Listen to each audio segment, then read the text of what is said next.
राधा का रंग और कान्हा की पिचकारी, प्यार के रंग से रंग दो दुनिया सारी। यह रंग न जाने कोई जात न कोई बोली, शुभ हो आपको राधा कृष्ण की होली।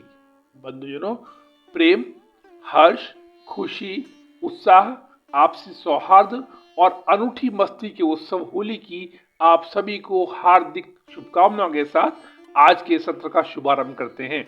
हमारी आपसे करबद्ध निवेदन है, कृपया कर वीडियो को अंत तक श्रवण कर लाइक, सब्सक्राइब तथा शेयर कर अनुग्रहित करें।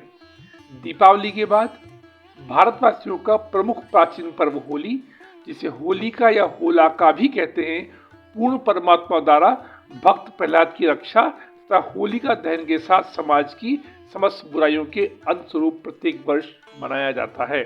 सनातन धर्म और हिंदू पंचांग के अनुसार होली बसंत ऋतु में फाल्गुन मास की पूर्णिमा को मनाए जाने वाले राग रंग के महत्वपूर्ण पर्व बसंत यानी नवसंवत के आरंभ का संदेशवाहक भी है।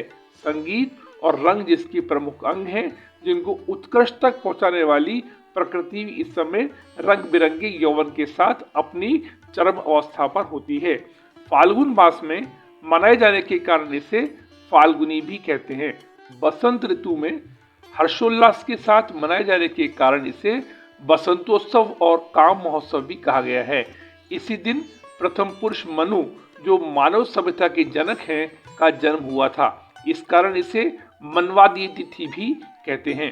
शिव पुराण में कहा गया है कि कामदेव ने भगवान शिव की तपस्या को तोड़ने के लिए इस मौसम का निर्माण किया था।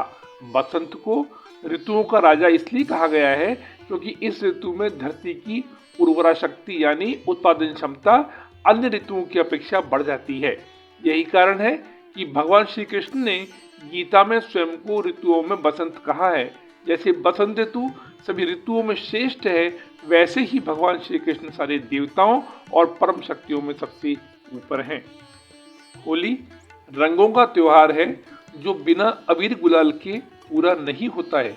लेकिन ऐसा क्यों है, तो चलिए हम आपको बताते हैं। होली के पर्व को राधा कृष्ण के जीवन से जुड़ा होने के कारण प्रेम और मस्ती से जोड़कर देखा जाता है।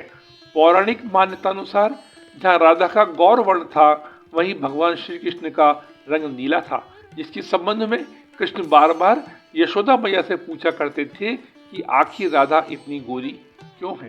अतः एक दिन माँ यशोदा ने चुटकी लेते हुए कहा, ठीक है पुत्र, अगर तुम राधा के जैसे नहीं बन सकते तो जिस रंग में राधा को देखना चाहते हो वही रंग राधा के मुख पर लगा उसे अपने जैसा बना लो।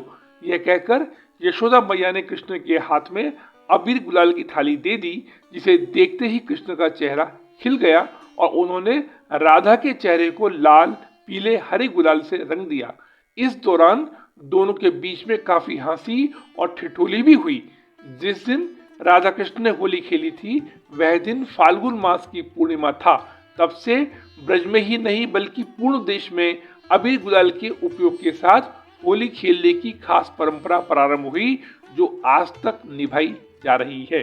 इसलिए हर किसी को होली खेलने से पहले सर्वप्रथम अबीर गुलाल भगवान कृष्ण और राधा जी को अर्पित करना चाहिए, जिससे परिवार में सदैव प्रेम, मोहब्बत और अपनापन बना रहता है। हमारी आपसे सविनय निवेदन है, कृपा कर सच्चे सनातनी होने के नाते कमेंट बॉक्स में राधे राधे अवश्य लिखकर सनातन धर्म को पुष्ट करने की दिशा में अपना योगदान प्रदान कर कृतार्थ करें। होली पर रंग गुलाल लगाना केवल आनंद और धार्मिक कारणों से नहीं है, इसके कुछ विशेष और महत्वशाली वैज्ञानिक कारण भी हैं। होली के मास में रोग फैलाने वाले जीवाणु ऋतुओं का संक्रमण होने के कारण अधिक सक्रिय होते हैं। इसी मास में शीत ऋतु की विदाई होती है और ग्रीष्म ऋतु का आरंभ होता है, जो जीवाणुओं को प्रसार का अनुकूल वातावरण प्रदान करता है।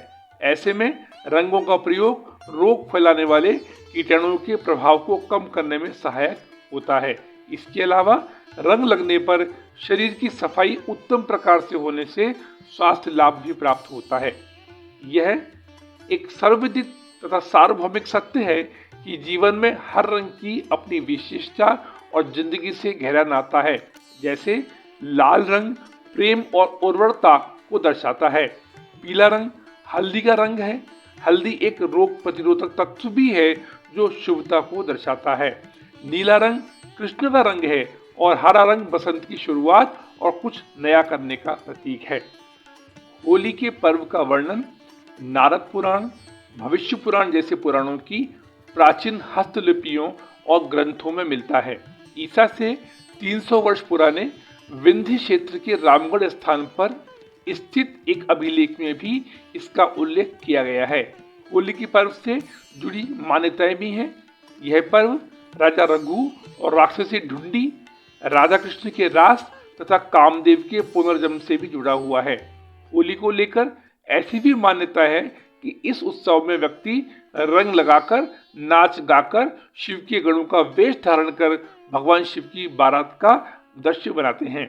होली के पर्व से संबंधित कुछ अति प्राचीन परंपराएं भी हैं जिनका स्वरूप और उद्देश्य समय के साथ बदलता रहा है। प्राचीन काल में यह विवाहित महिलाओं द्वारा परिवार की सुख समृद्धि के लिए मनाया जाता था और पूर्ण चंद्र की पूजा करने की परंपरा थी।